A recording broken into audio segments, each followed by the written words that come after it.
사랑하는 여러분, 안녕하십니까? 오늘 또 이 좋은 날씨처럼 여러분의 생활 속에 하나님이 주시는 은혜와 평안과 기쁨과 감사가 넘쳐나는 귀한 하루가 되시기를 바랍니다. 지난 시간에는요, 제가 세례 요한의 회개운동과 예수님의 하나님 나라에 대한 말씀을 드렸어요.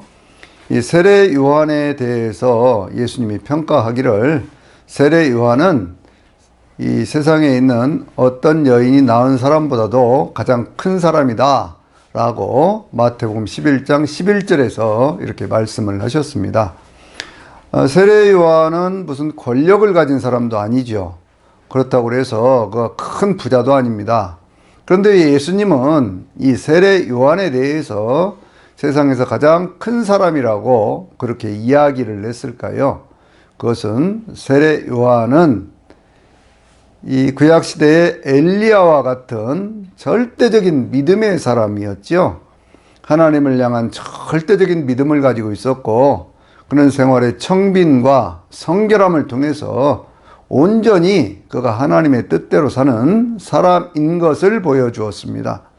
그리고 그는 구약시대에 에즈라가 이스라엘 민족들의 혈통을 깨끗하게 하면서 민족적인 회개운동을 일으켰던 것처럼 그 시대에 그 나라에 사는 모든 사람들에게 어떤 유대민족 자체를 넘어서서 온 세상을 향한 그러한 회개의 메시지를 전하면서 예수님이 오실 길을 준비했던 사람이지요. 그래서 이 세례 요한이라고 하는 사람에 대해서 평가를 할 때 예수님께서는요, 세례 요한이 세상에 있는 그 누구보다도 더 훌륭한 사람이고 더 위대한 사람이다, 큰 사람이다, 이렇게 평가를 했던 것을 알 수가 있습니다. 그래서 여기서요, 우리가 생각해 봐야 될 것이 있습니다. 과연 크다는 것이 뭐냐라고 하는 것이죠. 오늘날 우리가 교회들에 대해서 얘기를 할 때도 대형 교회, 소형 교회, 큰 교회, 작은 교회, 그렇게 얘기를 하는데, 그것이 과연 외형적인 어떤 그런 건물의 크기라든지 사람들의 숫자라든지 재정의 어떤 그러한 그 많은 것들, 이런 것들 때문에 그래서 그것을 가지고 대형 교회라 이렇게 말할 수 있겠느냐, 그 얘기예요. 그게 하나님의 기준에 합한 기준이냐, 그걸 우리가 한번 생각해 볼 수가 있지요. 요한계시록 2장과 3장을 보면 거기에 7교회가 나오는데, 그 7교회 가운데 가장 큰 교회는 가장 먼저 나오는 에베소 교회, 그리고 7번째 나오는 라오디게아 교회였습니다. 이 두 교회 가운데 이 에베소 교회는요, 많은 칭찬과 함께 하나의 책망이 있었죠. 그것이 어떤 것이었습니까? 그것은 첫사랑을 버렸다라고 하는 그러한 책망이 그 가운데 있었던 것을 볼 수가 있어요. 많은 것들을 잘하면서도 칭찬받으면서도 동시에 책망이 그 가운데 있었지요. 그런가 하면 라오디게아 교회는요, 그 교회 자체에 주님이 별다른 칭찬을 하지 않는 것을 볼 수가 있습니다. 너는 뜨겁지도 않고 차지도 않다, 그렇게 말씀하시면서 내가 이처럼 미지근하니 내가 너를 토하여 버리라 라고 말씀을 하시죠. 열심도 없고, 그리고 어떤 믿음이라든지 성결함도 없고, 영적인 분별력도 없는데 외형적인 크기를 자랑하고 있었습니다. 그런가 하면은요, 중간 규모의 어떤 그런 교회들, 이렇게 볼 수 있는 것이 버가모 교회, 두아디라 교회, 사대 교회인데, 이 교회들도 칭찬과 책망이 동시에 있었죠. 주로 무엇에 대해서 책망을 받느냐 그러면 이단의 가르침이 그 가운데 들어와 있었어요. 그래서 이제 이 버가모 교회에 대한 얘기를 하실 때는 발람의 교훈을 따른다, 또 니골라당의 그러한 교훈을 지키는 자들이 있다, 그렇게 하시면서 책망을 하시고, 두아디라 교회에 대해서 말씀을 하실 때는 이 자칭 선지자라고 하는 여자 이세벨을 너희가 용납하였다라고 하시면서 그렇게 책망하시는 것을 볼 수가 있습니다. 그러니까 시대적으로도 보면 오늘 우리 시대도요, 한 교회 안에 많은 어떤 이단의 가르침이 함께 섞여져서 그렇게 되어져가는 그러한 것들을 우리가 볼 수가 있잖아요. 그런가 하면 하나의 교회였던 사대 교회는 그것은 겉으로는 외형적으로는 충분히 모든 것들이 갖추어져 있었는데 실상은 내가 죽은 자다 이렇게 말씀을 하고 있죠. 살았다는 이름은 있는데 실상은 내가 죽은 자다 그렇게 말씀을 하거든요. 그러니까 이제 영적으로 깨어있지 못한 상태에서 그렇게 교회를 유지해 가고 있는 그러한 모습을 보시면서 주님께서 4대 교회에 내가 어떻게 받았는지 어떻게 들었는지를 생각하고 지켜 회개하라 라고 하는 말씀을 주시는 것을 볼 수가 있어요. 그런데 7교회 가운데 2교회, 한 교회가 어떤 교회입니까? 가장 작다고 생각되는 서머낙교회하고 빌라델비아 교회거든요. 이 2교회는요, 환난도 많고 핍박도 많고 가난이 있고 한 그런 교회들이었어요. 그래서 이제 주님께서 그러한 것들을 내가 다 안다고 말씀하시면서 내가 죽도록 충성하라, 내가 생명의 관을 내게 주리라 그렇게 말씀을 하고 있고, 또 빌라델비아 교회에 대한 말씀 가운데서는요, 내가 적은 능력을 가지고 내 이름을 지키고 나를 믿는 믿음을 저버리지 아니하였다고 칭찬을 하시면서 내가 나의 인내의 말씀을 지켰은즉 내가 큰 환난에서부터 너를 면하게 할 뿐만 아니라 내가 가진 것을 굳게 잡아서 아무도 내 멸류관을 빼앗지 못하게 하라 라고 말씀하고 있어요. 그래서 이제 우리가 이 교회들에 대한 어떤 그런 평가를 생각해 보면 외형적으로 크고 작음에 우리 주님의 크고 작음의 평가가 있는 것이 아니라 그 교회가 어디에 있든지 하나님이 주신 그런 사명을 세례 요한과 같이 그렇게 감당하고 있느냐 감당하지 못하느냐 라고 하는 것에 대해서 평가하신다 라고 하는 거예요. 그래서 오늘날 우리가 이 교회들에 대한 생각을 할 때 교회는 구약시대에 있었던 성전과는 다르다, 이걸 먼저 깊이 생각을 해야 됩니다. 자, 보십시오. 이스라엘 민족들이 세웠던 성전이 3개가 있었죠. 솔로몬 성전이 있었습니다. 또 스룹바벨 성전이 있었습니다. 그리고 헤롯이 세웠던 예수님 당시에 있었던 또 성전이 또 하나 있었어요. 솔로몬 성전은 이스라엘 백성들이 이 포로로 끌려가던 그러한 시절에 BC 586년에 완전히 사라져 버렸고요. 그리고 스룹바벨 성전은 그들이 포로에서 다시 돌아와서 지었는데 그것도 거의 이제 작은 어떤 그런 규모로 축소가 되었을 때 그것을 다시 중수 복원해서 만든 것이 예수님 당시에 있었던 그런 헤롯 성전이었거든요. 그런데 이스라엘 민족들은요, 다른 민족들과는 다르게 오직 성전은 예루살렘에 있는 그 성전 하나만을 그렇게 고집을 했지요. 그건 왜 그랬느냐? 그러면 그 주변에 있는 그러한 다른 나라들은요, 무수하게 많은 그러한 신들을 섬겼지 않습니까? 에베소에는 뭐 아데미 신전이 있었고요.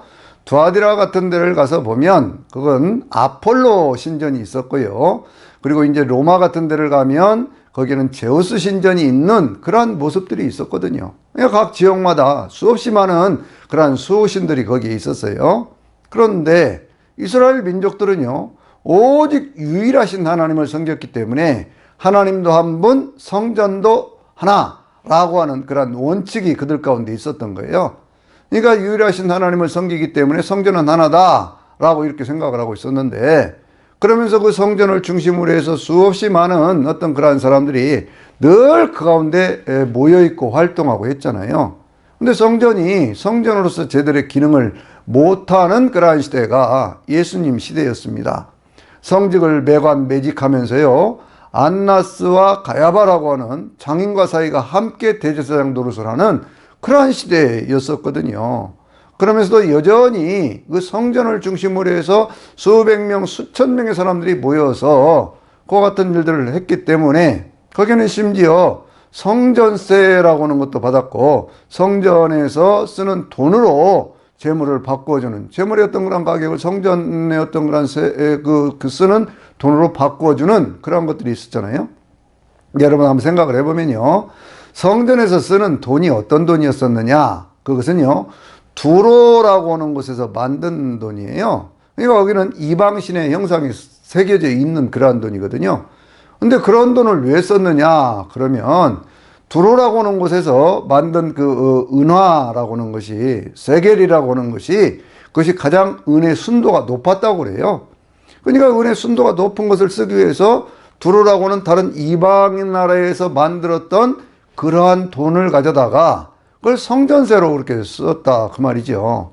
그것이 이제 솔로몬이 어떤 성전을 지었을 때부터 쭉 시작을 해가지고 그렇게 해서 하스몬 왕조 또 바로 예수님이 활동하던 그러한 시대에도 그것이 쓰여지다가 그런 것들이 이제 바뀌게 된 것이 언제냐 그러면 66년, 67년, 이때 68년, 69년 뭐 이 무렵이 어떤 시대입니까? 유대전쟁이 일어났던 그러한 시대 아닙니까? 그래서 그때요. 그때에서 가서 비로소 이방 나라에서 만들었던 그러한 동전을 만들던 그 은전을 만들던 그것이 예루살렘에서 만드는 것으로 그렇게 바꿔졌던 것을 볼 수가 있어요. 이게 아이러니컬한 얘기 아닙니까? 이방 나라에서 만들었던 그것을 갖다 이방 신의 어떤 그런 모습이 새겨진 그것을 이스라엘 백성들이 그걸 가지고 성전세를 받고 성전세도요 상당히 비싼 겁니다. 그 성전세가 반세겔 그러잖아요. 근데 반세겔이라고 하는 것은 얼만큼이냐 그러면 뭐 한 세겔의 절반인데 한 세겔이 보통 사람들의 그 4일치 임금이거든요. 그러니까 반세겔이면 얼마입니까? 이틀치 임금이에요. 가장 쉽게 그죠? 하루에 인건비가 한 10만 원 그러면 모든 이스라엘 남자들은요 1년에 20만 원씩은 기본 성전세로 내야 되는 그러한 시기였죠. 그래서 예수님께서도 그 어떤 그 당신의 선생님은 이렇게 그걸 성전세 왜 안 냅니까? 그렇게 얘기를 할 때 예수님께 베드로에게 저희 가서 고기를 잡아라. 그러면 그 고기 입에 한 세겔 되는 것이 이은하가 있을 거니까 그걸 가지고 가서 너와 내 것을 내라. 이렇게 말씀하셨던 그런 것들이 있거든요. 성전에는요, 모든 어떤 그러한 것들이 집중이 되어졌었는데, 물질은 집중이 되고 사람은 집중이 되어졌었는데, 하나님을 향한 진정한 신앙은 사라져버린 그러한 시대였다는 것이죠. 그래서 이제 그 예수님께서 오셨던 그러한 말씀 가운데, 그런 얘기를 하잖아요. 성전을 정결케 하시면서, 너희는 하나님의 집을 강도의 구렬로 만들었다 이렇게 말씀을 하시면서 내 집은 만민의 기도하는 집이다 라고 하신 그런 하나님의 말씀을 이게 상기시켜 주신 것을 볼 수가 있어요. 그러면 또 그 성전에 대해서 뭐라고 말씀을 하시냐면 이렇게도 얘기를 하시잖아요. 이 성전을 헐라. 그러면 내가 사흘 동안에 내가 이 집을 새로 세우리라 이렇게 말씀을 하시죠. 근데 분명히 성경은 뭐라고 그러냐면 그 성전은 예수님이 말씀하신 성전은 성전된 자기 몸을 가리켜서 말씀하신 것이다 이렇게 얘기를 합니다. 그러니까요 그 개념이 달라지는 거예요. 성전의 개념이 그전까지 있었던 건물의 개념에서 예수님으로 바꿔졌죠. 또 예수님으로 바꿔진 그 다음에 이제 바울 사도가 쭉 얘기를 하는 것을 보면요 성전에 대해서 뭐라고 얘기를 합니까? 고린도전서 3장 16절이나 6장 18절에 있는 말씀을 보면 너희 몸이 성령께서 거하시는 하나님의 성전인 것을 알지 못하느냐 이렇게 말씀을 하고 있어요. 그리고 너희 몸은 하나님께서 값을 주시고 산 그런 하나님의 성전이다 이렇게 얘기를 하고 있거든요. 그러니까 이 성전이라고 하는 어떤 그런 개념이 신약시대에 특별히 이 바울이 복음을 전하던 때만 하더라도 예루살렘에는 여전히 헤롯이 세웠던 성전이 세워져 있던 그러한 시기였었거든요. 그런데 그러한 시대에 바울은 이 성전이라고 하는 그러한 개념이 예수님이 말씀하신 것과 그리고 성도들의 삶에 있어서의 성전이라는 그러한 개념으로 이것을 바꿔내고 있다 그런 얘기예요. 그럼 오늘날 우리가 모이는 교회는 뭐냐 그거예요.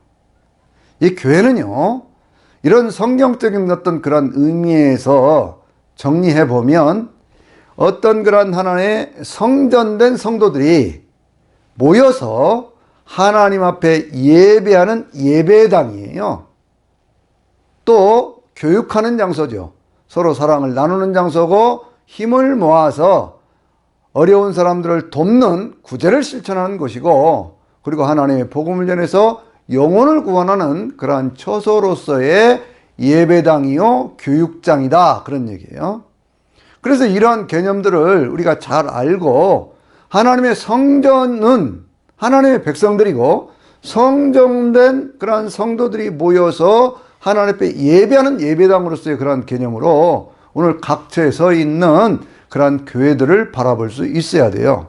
제가 왜 이 말씀을 드리냐 그러면 건물을 크고 화려하게 하고 그 가운데 많은 사람들이 모이고 그러면 그것이 큰 것처럼 그렇게 착각하고 오해하는 자본주의적인 어떤 그런 기준에서 그걸 바라보다 보면 거기에 많은 오해와 또 거기에 많은 어떤 그런 그 쓸데없는 그러한 일들이 많이 생기더라 그런 얘기예요.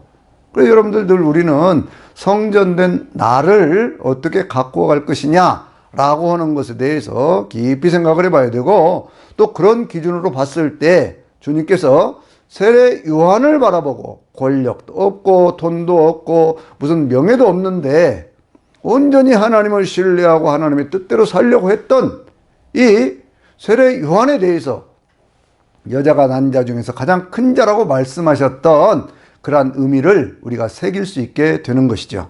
그래서 교회는 뭐 하는 것이냐 그러면요, 주님이 이렇게 말씀을 하셨잖아요. 주님께서 베드로가 주는 그리스도시요 살아계신 하나님의 아들입니다 이렇게 고백을 하니까 내가 이 반석 위에 바요나 시몬아 내가 복이 있도다.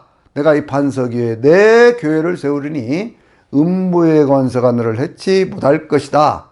그리고 내가 천국 열쇠를 내가 너에게 주리니 내가 땅에서 매면 하늘에서도 매이고 땅에서 풀면 하늘에서도 풀리리라 이렇게 말씀을 하셨잖아요. 그러니까 교회는 뭐 하는 것일까요? 사람이 사람답게 살도록 만들어주는 거예요. 지옥문은 닫고 천국문을 열어주는 것입니다. 그러니까 교회의 사명이 뭐냐는 거예요. 교회는 성전된 성도들이 모여서 사람이 사람답게 살 수 있도록 만들어주는 곳. 그러기 위해서 목회자들은 하나님의 말씀을 전하는 것이고 목회자들이 전하는 하나님의 말씀이 뭡니까? 그것은 결국 하나님의 사람으로 하여금 하나님의 사람답게 살 수 있는 길을 제시해 주는 거거든요. 그런 길을 제시하고 또 거기에 이제 그 직분을 가진 뭐 장로님들이나 집사님들이나 이런 분들이 함께 동역해서 하나님의 교회를 세워가면서 그러한 일들이 될 수 있도록 만들어가는 것이 그것이 교회라고 하는 거예요. 그러니까 교회는요, 그것이 도시 한복판에 있든지 아니면 시골에 있든지 그 교회들을 바라보면서 그 가운데 온전한 사명을 감당하는 교회는 큰 교회이고 사명을 감당하지 않는 교회는 오히려 책망받는다라고 하는 것을 우리가 늘 기억을 하고 크고 작음에 대한 신앙적인 바른 기준을 세워야 될 줄로 믿습니다. 예수님께서는요, 세례 요한이 전 민족적인 회개 운동과 더불어서 무슨 계급과 계층을 넘어서서 사람이 사람답게 살 수 있는 그런 새로운 세상이 열린다 라고 하는 것에 대한 준비를 쭉 해주었을 때 예수님이 바로 그 바탕 위에서 하나님 나라를 선포하고 계시죠. 여러분, 이 세례 요한이 전했던 메시지의 핵심이 뭡니까? 회개하라, 천국이 가까이 왔다, 이 말씀이죠. 예수님도 똑같이 뭐라고 말씀하셨어요? 회개하라, 천국이 가까이 왔다, 이렇게 말씀을 하셨죠. 근데 회개하라, 천국이 가까웠다는 사실 이 말씀은요, 무엇과 똑같은 것이냐 그러면 구약시대의 모든 예언자들이 전했던 그 내용을 딱 두 가지 단어로 요약해봐라 그러면 그것이 회개와 천국이에요. 이 회개와 천국이라고 하는 것은 삶에 있어서 어떤 어려운 문제, 그 어떤 하나님의 뜻을 어기는 그러한 문제들이 있을 때 예언자들의 그 메시지의 핵심이 뭡니까? 회개 아닙니까? 그런데 그런 회개가 이루어졌을 때 어떤 타락 속에 있는 그러한 나라들을 향해서 회개하라고 말씀하시고 회개하는 가운데서 다시 회복시켜 주셔서 그래서 회복된 나라를 만들어가는 것, 그것이 하나님이 주시는 천국의 환상이지요. 이사야 선지자도 그래서 이사야 65장에 보면 새하늘과 새 땅에 대한 얘기를 하고 있지요. 또 그 에스겔 선지자도 에스겔서 맨 마지막 장인 47장에 있는 말씀을 보면요, 성전 문지방에서 흘러가는 그러한 물을 통해서 그렇게 해서 모든 것들이 더 풍성해지고 살아나는 그런 환상을 보이잖아요. 그런 환상의 모습이 요한계시록 맨 마지막에 22장에 가면 그게 하나님의 보좌와 어린 양의 보좌로부터 길 가운데로 생명수가 흘러가고 길 좌우편에 생명나무가 있어 달마다 12가지 실과를 맺고 그 잎사귀는 만국을 치료하기 위하여 있더라 라는 그런 말씀으로 천국이라고 하는 것이 이루어지는 그런 모습을 보여주고 있거든요. 그러니까 이 세례 요한이 전한 그러한 말씀, 회개하라 천국이 가까이 왔다 라고는 이 말씀이 구약에 있었던 모든 예언자들의 그 예언의 내용을 요약하고 있는 것이고, 그래서 그것이 마가복음 1장 1절에 있는 예수 그리스도의 복음이고 마가복음 1장 14절에 있는 하나님의 복음이라고 하는 거예요. 근데 이 하나님의 복음을 전하시면서 예수님은 어떤 얘기부터 하셨을까요? 하나님 나라를 쭉 이루어 가시면서 주님께서 가르쳤던 그러한 내용들을 모아놓은 것을 우리는 그 예수님의 어록자료 그렇게 얘기를 하지요.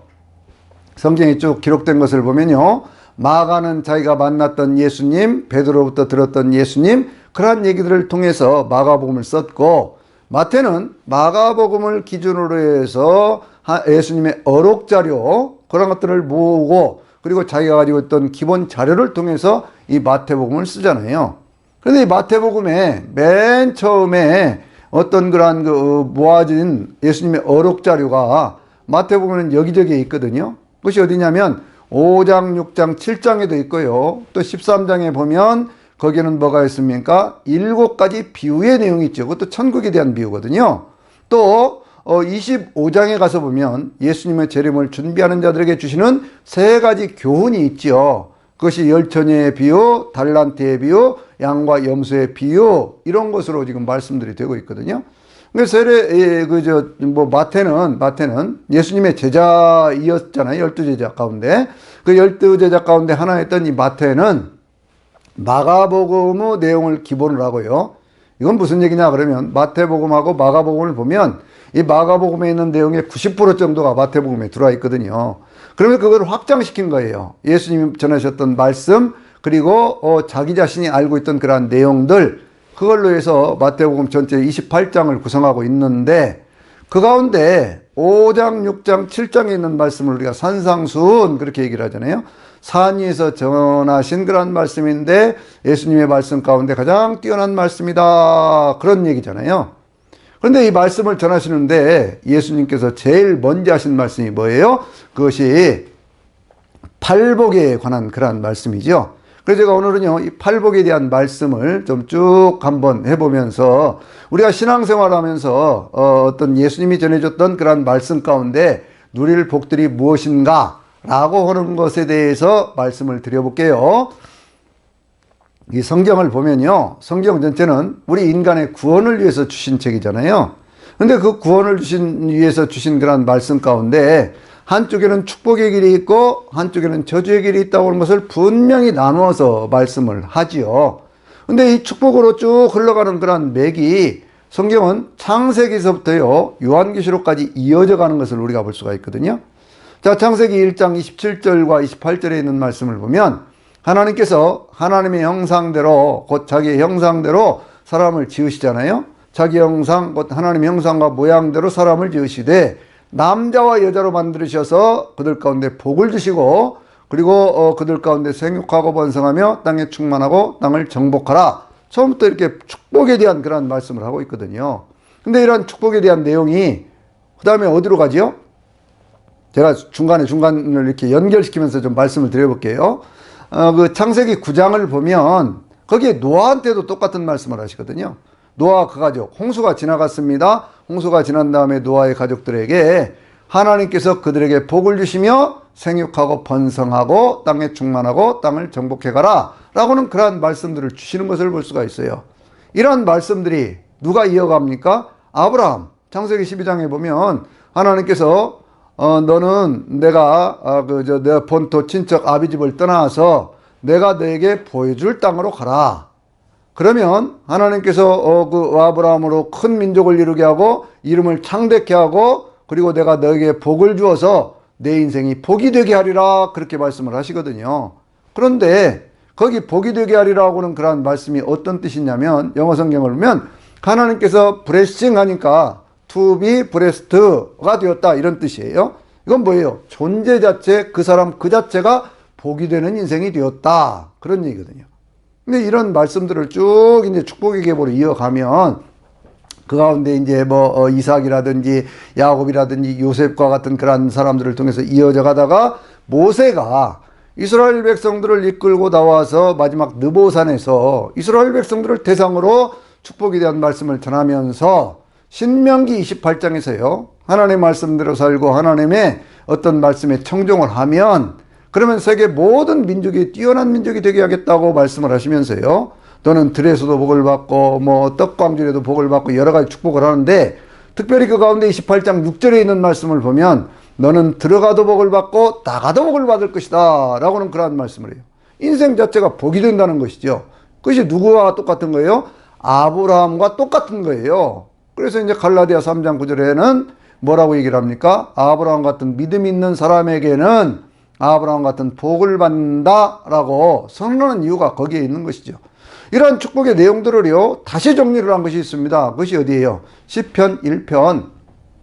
시편 1편은 어떻게 되어 있습니까? 복 있는 사람은 악인의 꾀를 쫓지 아니하고 죄인의 길에 서지 아니하고 오만한 자의 자리에 앉지 아니하고 오직 여호와의 율법을 즐거워하여 그 율법을 취하로 묵상하는 자로다. 이 사람은 시냇물가에 심은 나무와 같이 시절을 쫓아 열매를 맺으며 그 잎사귀가 마르지 아니한 같으니 그 행사가 다 형통하리로다 그랬거든요. 근데 형통이라고 하는 이 단어가 뭐냐면 브레싱이에요. 하나님의 축복으로 복된 인생을 산다. 복 있는 사람은 하나님의 축복을 통해서 그렇게 된다는 그런 얘기거든요. 또 이러한 말씀들이 이렇게 쭉 내려가면서 어디에 가냐 그러면 구약성경에 맨 마지막 책이 어떤 책이죠? 그것이 말라기 아닙니까? 말라기 3장에 보면 이 주님께서 주셨던 그런 말씀 가운데 11조에 대한 축복이 있지요. 요즘엔 어떤 이상한 사람들이 나와서 뭐 11조 생활을 하지 말아라 뭐 어쩌고 이상한 얘기들을 하는데 이건 성경적인 분명한 축복의 근거가 있는 것이고 그걸 통해서 하나님의 교회도 세우고 또 어려운 사람들도 돕고 하는 그러한 것들이거든요. 거기에 보면요. 하나님께서 그 창고가 차고 넘치게 하겠다고도 말씀을 하시고요. 그리고 중간에 어떤 황충들이 먹는 것 그걸 막아주겠다. 중간에 새는 구멍 막아주겠다는 거죠. 열매가 익기 전에 떨어지는 법이 없게 하겠다. 그건 뭡니까? 어떤 일을 도모하면 이루어지기 전까지 그것을 하나님께서 도와주시겠다. 그런 얘기죠. 또 뭐라고 말씀을 하십니까? 주님이 말씀을 하시기를요. 땅이 아름다워진다고 그랬어요. 그 사람이 살아가는 땅, 존재 자체가 그 사람은 복이 있는 사람이니까 들어가도 복을 받고 나가도 복을 받고 하나님이 늘 지키시고 보호하시고 인도하시기 때문에 그 사람이 살아가는 그 모든 땅들이 아름다워진다는 거예요. 그럼 어떻게 된다는 거예요? 주변에 있는 모든 사람들이 그 사람을 향하여 복이 있다 이렇게 얘기를 한다는 것이거든요. 그러니까 성경은요 축복의 계보를 쭉 따라서 보면 축복에 대한 말씀들로 이게 이어져 가고 반대로 또 하나가 있죠. 하나님의 말씀과 규례를 좇아 살지 아니하면 너는 들어가도 저주를 받고 나가도 저주를 받는다 라고 하는 그런 말씀이 있기 때문에 축복과 저주의 두 길이 있다는 거예요. 그럼 예수님은 어떻게 말씀을 하셨을까요? 바로 이 마태복음 5장 3절에서부터 10절까지 있는 말씀이 우리가 팔복 그러잖아요. 맨 처음에 하신 말씀이 뭐예요? 행복이라는 얘기예요. 행복하여라. 심령이 가난한 사람들은 복이 있나니 그러죠. 심령이 가난한 사람들은 복이 있나니 천국이 저희 것임이라. 원래 성경의 어떤 어순으로 보면 행복하여라. 심령이 가난한 사람들은 천국이 저희 것이다 이렇게 말씀을 하고 있거든요. 그러니까 이 축복이라고 하는 것은 하나님의 축복을 통해서 행복한 인생을 살기를 원하시는 것이 그게 하나님의 어떤 그런 소원이고 우리에게 주신 거예요. 자 보세요. 사도 바울도 뭐라고 얘기를 합니까? 사도 바울은요 늘 어떤 편지를 써보낼 때마다 모든 교회들에게 공통적으로 주시는 말씀이 있어요. 그것은 뭐냐면 하나님의 은혜와 예수 그리스도가 주시는 그런 평강, 하나님의 평강과 예수 그리스도의 은혜 이것이 너희 모든 사람들에게 있을지어다. 모든 사도들은 그렇게 모든 성도들을 향해서 축복하고 있는 것을 볼 수가 있습니다. 자, 요한계시록에는요. 성경의 맨 마지막 책이잖아요. 거기는 뭐라고 말씀합니까? 거기는 7가지 복에 대한 얘기가 있거든요.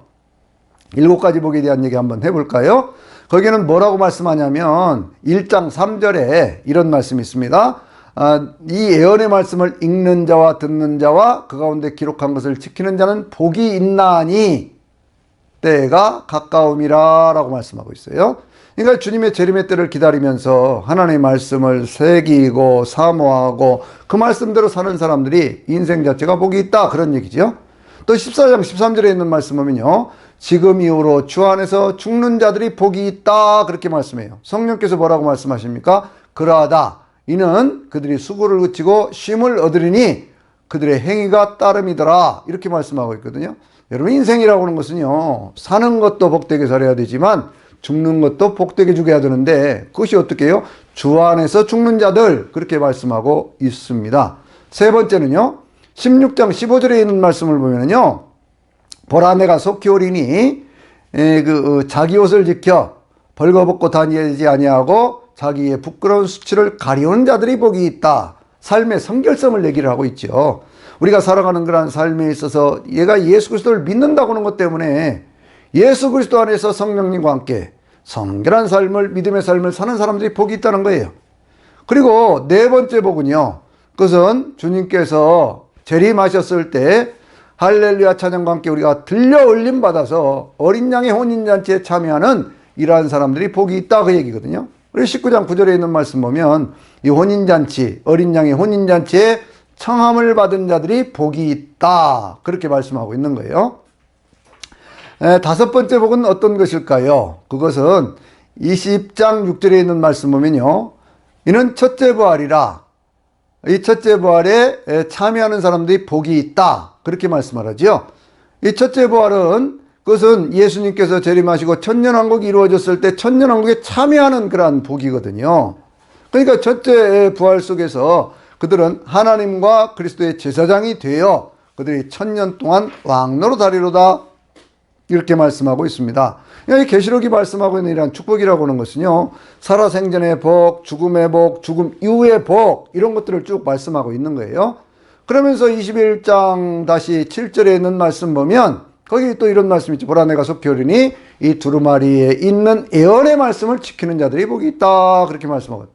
살아가면서 그 모든 것들을 보여줬으니 이제 살아가는 동안에 주의 말씀을 지키고 살면 그것이 복이 있다. 그 12절에도 그런 말씀이 있거든요.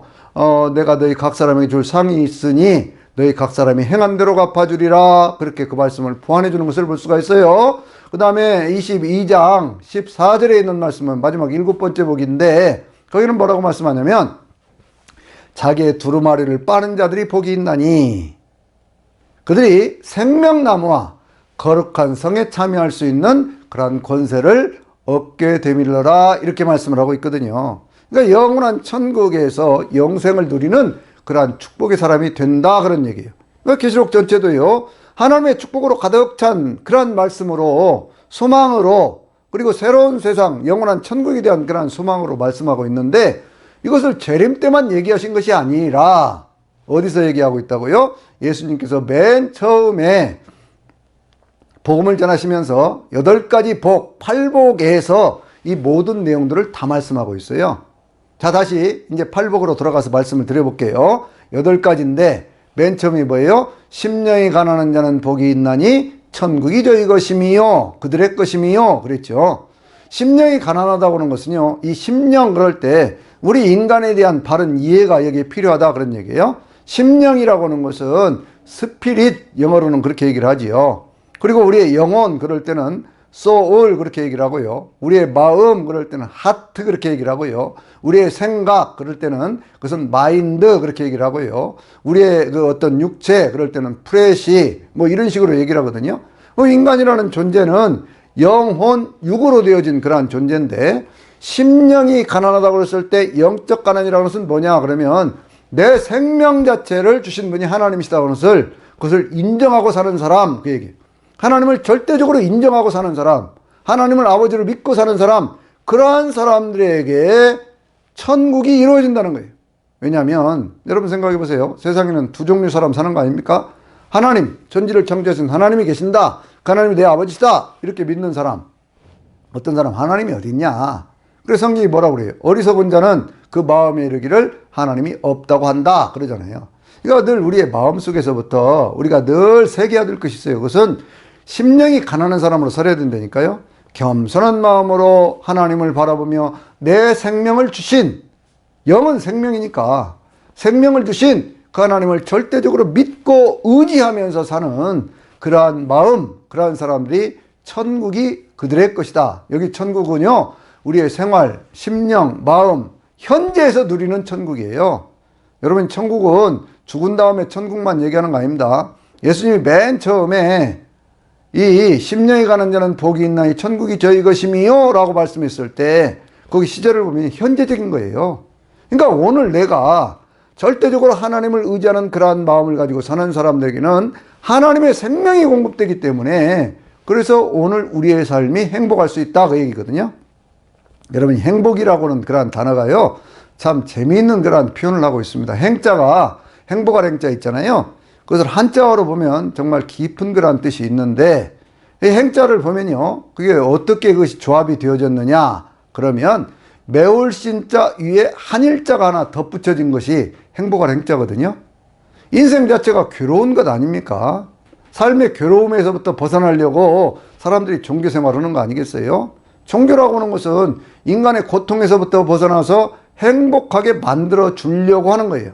불교 같은 것들은 어떤 깨달음을 통해서 그와 같은 걸 이룬다 그런 얘기가 무슨 얘기냐, 인간의 삶이라고 것이 고통스러우니까 고통스러운 것을 벗어날 수 있는 방법을 아는 것이 깨달은 것이고 그 깨달음을 통해서 실천해 가면 그와 같은 상태에 이룰 수 있다 뭐 이런 식으로 얘기를 하는 것이거든요.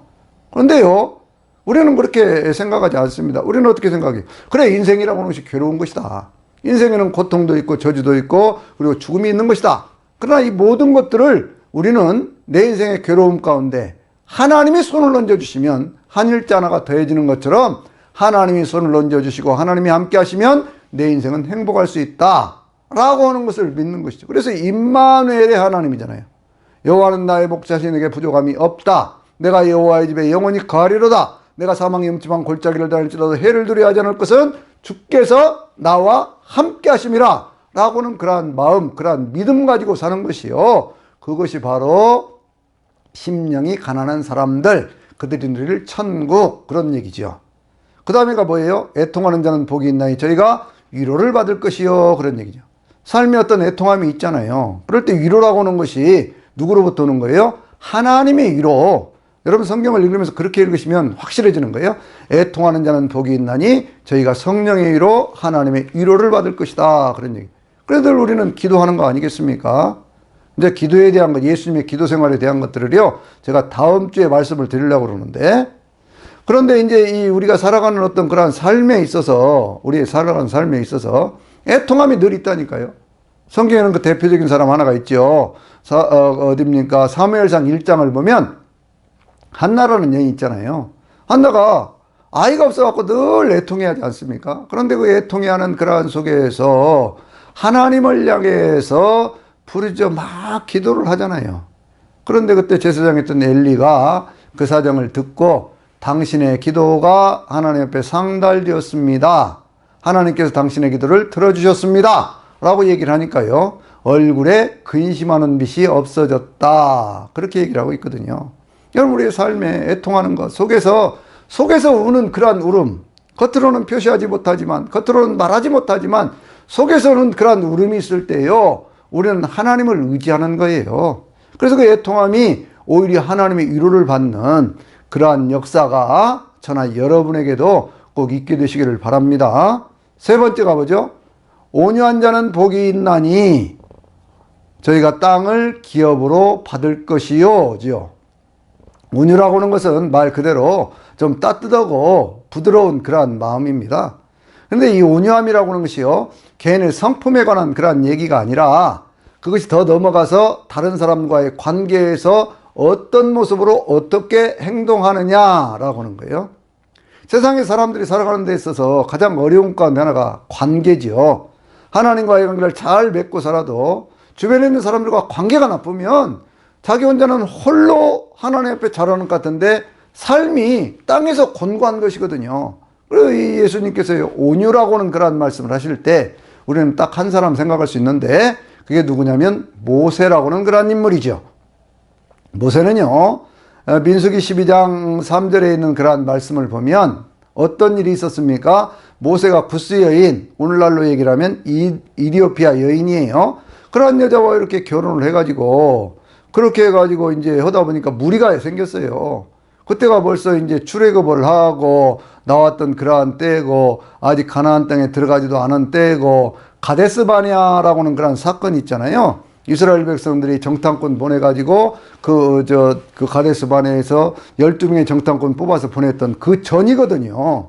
그러니까 이제 성막을 짓고 나서 그쪽을 향해서 가는 그러한 길목에서 생겼던 그러한 일이에요. 그런데 그러한 일이 생기니까 거기에 아론과 그리고 그 누이였던 미리암이 다른 사람들이 수군수군하고 그러니까 모세를 막 책망을 합니다.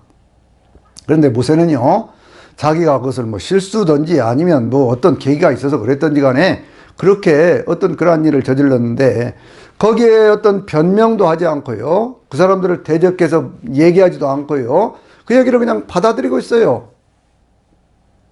온유함이라고 하는 것은 뭐냐? 다른 사람과의 관계 속에서 나타나는 태도예요. 그런데 그러한 것들을 하나님께서요, 그것을 참 선하게 그렇게 해결을 해 주셨잖아요. 선한 모습으로 그렇게 해결을 해 주셨잖아요. 그러니까 늘 우리가 온유하다고 그럴 때 나 혼자 그냥 부드럽고 나 혼자 따뜻하다 그렇게 해서는 안 되는 것이고, 사람과 사람 사이의 관계에서 내가 실수한 건 실수한 것대로 인정할 수 있어야 되고, 다른 사람들에 대해서는 자비와 사랑을 베풀 수 있는 그러한 사람들이 이 세상을 살아가는 과정 속에서도 땅에서도 그 삶에 큰 실패가 없는 그러한 삶, 그런 것들을 얘기하고 있는 것이거든요. 다음에 있는 말씀이 뭐예요? 의에 줄이고 복 많은 사람들은 저희가 복이 있나니 저희가 만족하게 될 것이다, 그런 얘기죠. 여러분, 살아가면서 바르게 살려고 하면서 얼마나 애통할 때가 많습니까?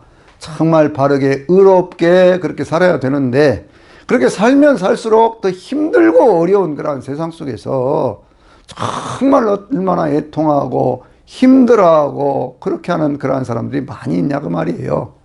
그런데 그러한 사람들에게 있어서는요, 하나님의 말씀을 우리가 기억할 필요가 있어요. 계시록 7장에 있는 말씀 보면요, 어린 양의 피에 그 옷을 써 희귀한 큰 무리들이 나올 때에 그들에게 주시는 그러한 축복 가운데서 하나님이 뭐라고 말씀하시냐면, 그들이 하나님의 성전에서 하나님께 주니 그들의 장막을 쳐주시니까 그들이 하나님의 성전에서 늘 하나님을 섬길 것이고, 그들이 다시는 굶주리거나 목마르지 아니할 것이고, 아무에나 뜨거운 길에 상함을 받지 아니할 것이고, 그리고 하나님께서 예수님께서 친히 보좌 가운데 계신 어린 양이 친히 그들을 생명수샘으로 인도해 주실 것이고, 하나님 아버지께서 그들의 눈에서 모든 눈물을 씻어 주실 것임이니라, 이렇게 말씀하고 있거든요. 그렇기 때문에 이러한 믿음을 가진 사람들은요, 하나님을 사랑하는 자고 그 뜻대로 부르심을 입은 사람들에게는 모든 것이 합력하여 선을 이룬다는 말씀을 믿어요. 그래서 그 말씀을 믿기 때문에 삶에 있어서 순간순간에 의롭게 사는 것을 포기하지 않습니다.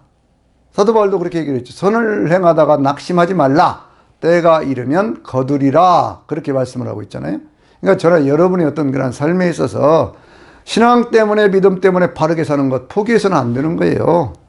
그 바르게 사는 그러한 사람들은 하나님께서 뭐라고 말씀하셨어요? 반드시 만족할 때가 있다. 그렇게 말씀을 하고 있잖아요.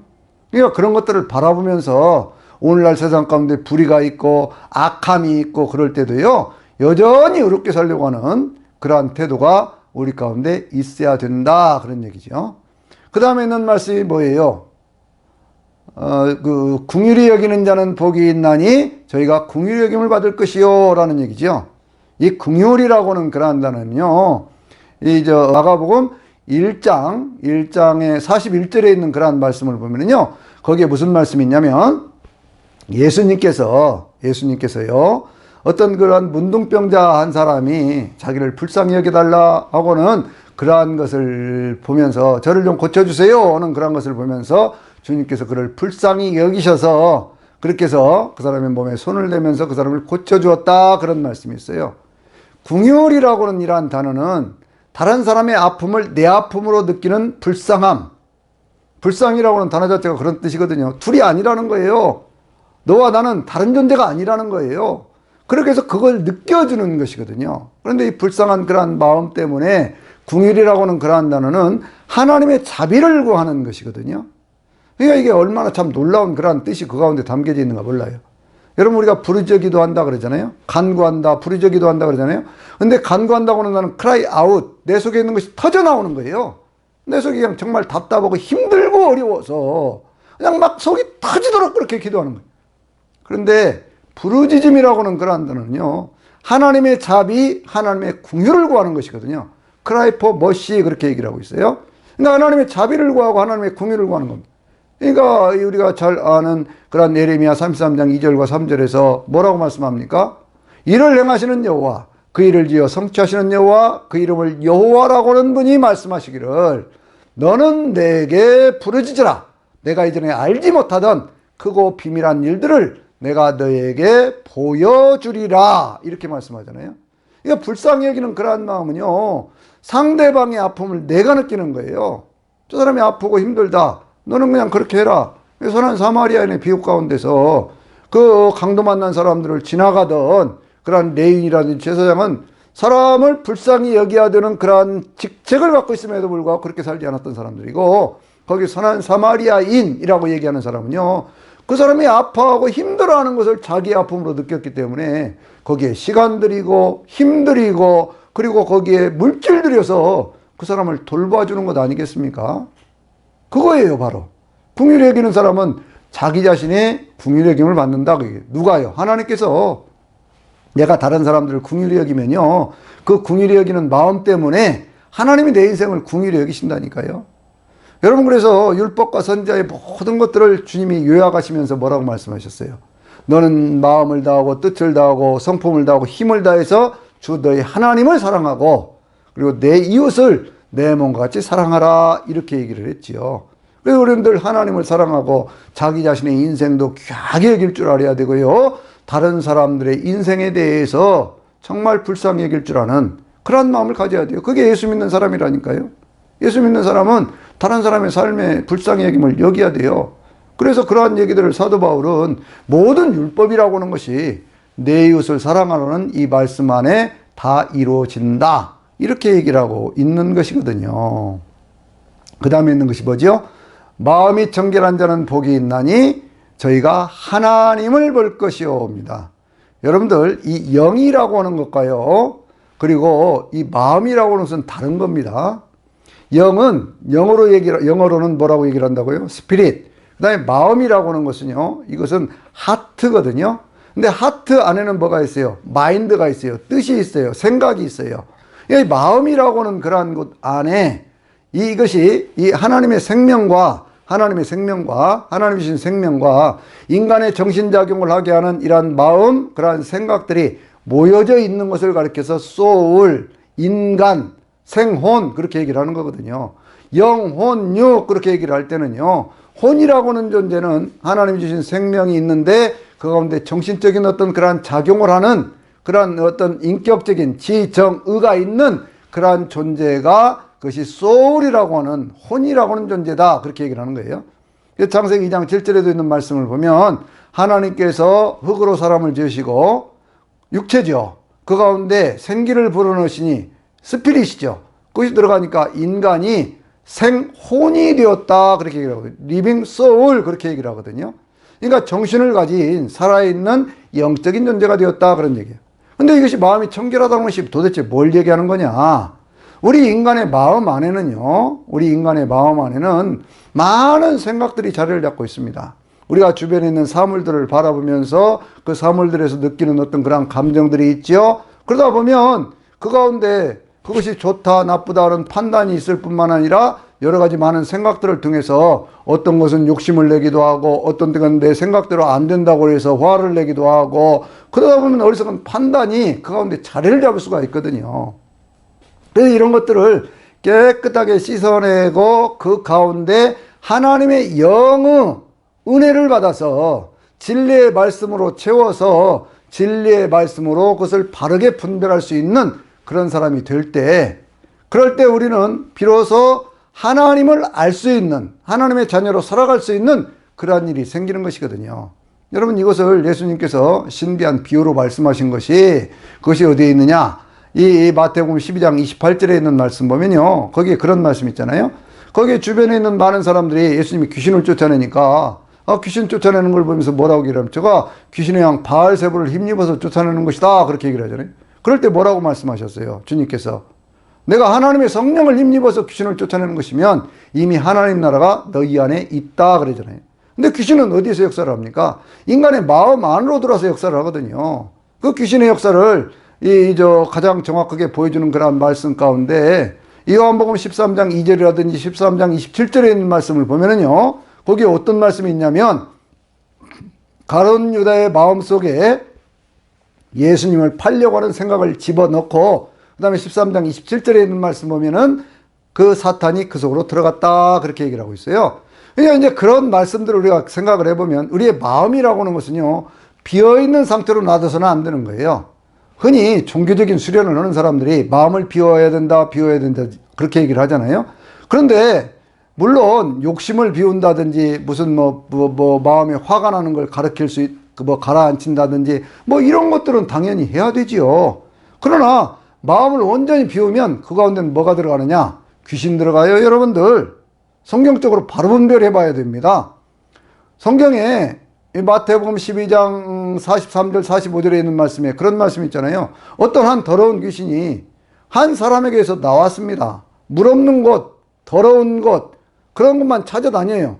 그러다가 마땅한 데가 없으니까 자기가 나온 그 집으로 다시 가봤어요. 내 집으로 돌아가리라. 여러분, 인간의 마음이 어째서 귀신의 어떤 집이 됩니까? 이런 걸 잘 생각해야 된다니까요. 우리 인간의 영이 하나님의 영에 힘입어서 우리의 마음속에 하나님 주시는 평안과 기쁨과 감사와 소망이 넘쳐나는 그러한 인생이 돼야지, 우리의 마음 안에 잘못된 어떤 그러한 생각들이 들어오기 시작하고 그 통로를 타고 악한 영들이 역사하기 시작하면요, 어떤 분노라든지 음란이라든지 혹은 슬픔과 걱정, 염려, 이런 것들이 자리를 잡게 돼 있어요. 그래서 뭐라고 얘기를 합니까? 이 귀신이 자기보다 악한 귀신 7을 더 데리고 들어갔더니 그 사람 형편이 처음보다 더 나빠졌다, 이렇게 말씀하고 있어요. 우리의 마음은요, 영적인 전쟁터예요. 그래서 영적인 전쟁터이기 때문에 우리의 마음 안에는요, 늘 성령의 충만함이 임할 수 있도록 그렇게 늘 우리가 해야 되는 것이거든요. 말씀과 기도로 거룩하여진다, 그렇게 말씀하고 있잖아요. 그래서 늘 우리가 이 에베소 5장 18절에 되는 말씀 보면, 술 취하지 말라, 이는 방탕한 것이니 오직 성령의 충만함을 받으라, 그렇게 말씀하고 있잖아요. 여러분, 이 마음을 비우라고 하는 이러한 얘기에 넘어가면 안 되는 거예요. 마음을 지켜야 돼요. 잠언 4장 23절도 뭐라고 말씀하고 있습니까? 무릇 지킬 만한 것보다 더욱 내 마음을 지키라. 생명의 근원이 이에서 남이니라, 이렇게 말씀하고 있잖아요. 마음을 잘 지키고 그 마음을 통해서 하나님의 생명을 공급을 받고 그렇게 해야 되죠. 그래서 성경이 뭐라고 그래요? 구원의 역사가 이루어질 때도 뭐라고 얘기를 합니까? 너희가 마음으로 믿어 의에 이르고 입으로 시인하여 구원에 이르느니라, 이렇게 말씀하고 있잖아요. 근데 마음이 청결해지면 하나님의 영이 역사하는 그러한 마음이 청결한 마음이에요. 그 비어있는 마음이 아닙니다. 하나님의 성령께서 역사하시는 그 마음, 그래서 성령께서 내 마음 안에 거하시면서 내가 어떤 정신적인 인격적인 거, 바로 지정, 의라고는 이 모든 것들이 그것이 하나님의 뜻에 맞추어져 살면 자연히 하나님을 알게 되고 하나님을 볼 것 아닙니까? 그것을 예수님 뭐라고 말씀해요? 나를 본 자는 아버지를 보았거늘 어찌하여 아버지를 보여달라고 하느냐, 이렇게 말씀을 하신 거예요. 그러니까 늘 우리는요, 우리의 마음 속에 우리의 육체 안에 마음이 있어요. 그 마음을 통해서 우리의 하나님이 주신 영, 성령, 하나님이 주신 생명과 의식이 함께 있는 것을 가리켜서 뭐라고 얘기를 한다고요? 영혼, 그렇게 얘기를 하는 거예요. 그러니까 영혼이 떠나가서는 언제 떠나가요? 우리에게 숨이 끊어지면 우리 안에는 영혼이 떠나가는 거예요. 우리 안에 있는 영혼이 떠나가는 그 영혼의 존재에 대해서 성경이 계속 말씀하고 있지 않습니까? 그러니까 우리의 어떤 그런 믿음의 결국은 영혼의 구원을 받음이라, 베드로 사도도 그렇게 얘기를 하고 있고요. 그리고 이제 계시록에도 있는 말씀 보면 하나님의 말씀과 자기들이 가진 증거로 말미암아 죽임을 당한 자들의 영혼이 하나님 보좌 앞에 있는 그러한 모습을, 그것을 계시록 6장의 5번째 인을 뗄 때도 보여주고 있잖아요. 우리 인간의 영혼이 있다고 하는 것, 그리고 그 영혼이 이렇게 역사하고 있는 그 자리가 어디라고? 우리의 마음이라고요. 그래서 우리의 마음 속에서부터 하나님의 뜻을 따라서 행할 수 있는, 그래서 성경이 주님께서도 그런 말씀 하셨잖아요. 내가 또 다른 보혜사를 보내리니 그분은 진리의 영이라 그분이 너희 속에 영원히 계시겠습니다, 그렇게 말씀하셨잖아요. 우리의 속사람, 우리의 영혼, 그것이 있는 그런 마음의 자리에서부터 우리가 하나님을 만나고 하나님을 볼 수 있는 그러한 은혜가 꼭 있게 되시기를 바랍니다. 마지막 8번째가 뭐죠? 그것은 의를 위하여 핍박을 받는 자는 복이 있나니 천국이 저희 것이며, 라는 거예요. 믿음 안에는 이 의가 있어야 돼요. 하나님과의 바른 관계. 복음에는 하나님의 의가 나타나서 믿음에서 믿음으로 이르게 하나니 오직 의인은 믿음으로 말미암아 살리라 그랬잖아요. 복음 안에 하나님이 주신 하나님의 복음 안에 예수 그리스도를 따라 산다고는 그것 안에는요, 반드시 하나님과의 관계를 바르게 하기 위해서, 또 세상 사람들과의 관계를 바르게 하기 위해서 내 자신의 삶의 자존감을 바로 세우기 위해서 꼭 있어야 될 것이 그게 의의 문제거든요. 그런데 그 의를 지키려고 하면 반드시 거기에는 사단의 핍박이 있고 세상의 핍박이 있고 많은 어려움이 있어요. 그래서 결국에는요, 그러한 핍박이 강해지다 보면 어디까지 가요? 순교하는 자리까지 가잖아요. 근데 어떤 순교하는 어떤 그러한 자리까지 간다고 할지라도 그 의를 지키는 사람, 의를 위하여 핍박을 받는 사람들에게는요, 천국이죠, 이것이라고 그랬어요. 여기서 말씀하는 천국은 영원한 천국, 영생천국이죠. 그러니까 이 팔복을 통해서 주님께서 하시는 말씀은 무슨 얘기냐? 삶의 현실에서부터 누리는 천국, 거기에서부터 시작을 해서 그렇게 해가지고 세상 사람들과의 관계 속에서 이루어지는 그러한 축복된 인생, 행복한 인생, 그리고 마지막 영생에 대한 말씀까지를 함께하고 있고, 이러한 말씀들은요, 바로 이 계시록에 있는 7가지 복의 내용과 같은 얘기예요. 이러한 내용들을 성경은 창세기서부터 쭉 말씀하고 있었던 거거든요. 그런데 이제 예수님께서 그러한 말씀을 하시면서 그러면 어떻게 살아야 될 것이냐라는 그러한 말씀들을 그걸 정리해 주는 것이 그 뒤에 있는 얘기인데, 자, 이 말씀만 조금 더 드려볼게요. 그건 무슨 얘기냐면 너희는 세상의 소금이다. 너희는 세상의 빛이다. 그렇게 말씀을 하셨죠. 어디에 소금, 어디에 빛이요? 교회의 소금, 교회의 빛입니까? 아니죠. 어디에 소금, 어디에 빛이에요? 세상의 소금, 세상의 빛이에요. 그러니까 세상의 소금으로 살아야 된다는 거예요. 세상의 빛으로 살아야 된다. 그러면 세상의 빛으로 산다는 것이 뭐냐? 그랬더니 주님이 말씀하시기를 너희의 착한 행실을 통해서 하나님 앞에 영광을 돌리게 하라. 세상에 빛을 비추고 하나님 앞에 영광을 돌리게 하라. 그렇게 말씀했어요. 그러니까 예수 믿는 사람은 착하게 살아야 됩니다. 그렇죠? 예수 믿는 사람은 착하게 살아야 된다니까요. 예수 믿는 사람들이 교회 안에서는 착한데 세상에 나가서 악하다. 그건 잘못 믿는 거예요.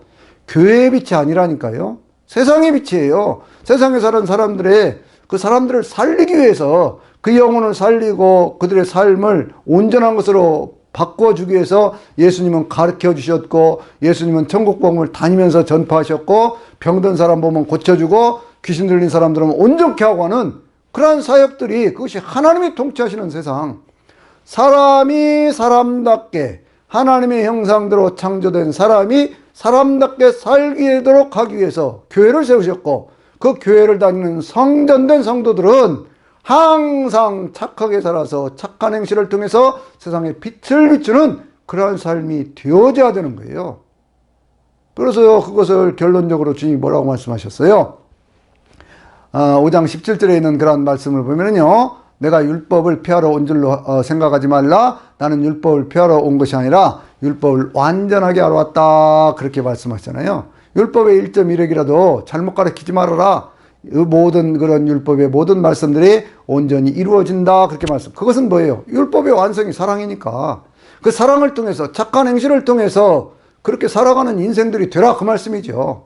그래서 우리가 살아가는 동안에 예수를 믿는다고 하는 것은 뭔지, 그리고 어떤 교회 생활은 뭔지, 여기에 대한 분명한 것이 있어야 됩니다.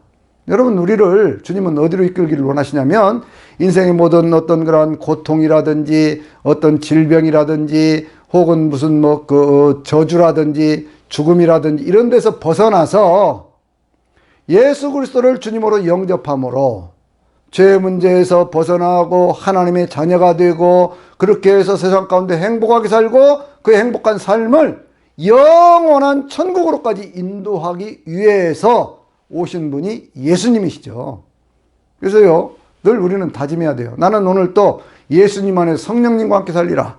나는 오늘 또 착하게 살리라. 세상 가운데 빛을 비추며 살리라. 그래서 세상 사는 동안 날마다 주님이 주시는 귀한 평안과 기쁨을 가슴에 안고, 그리고 늘 그 평안을 전하는 그러한 사람으로서 주의 복음 전에서 죽어가는 사람들을 살려내는 그러한 일을 하면서 살리라 라고 하는 그러한 다짐과 결심이 있어야 되는 것이고, 또 그렇게 살면서 그런 인생을 주님께서 복 있는 인생 그렇게 말씀을 하셨으니까 그러한 복된 인생 되시기를 저나 여러분 모두 그렇게 되시기를 주의 이름으로 축원합니다. 아멘.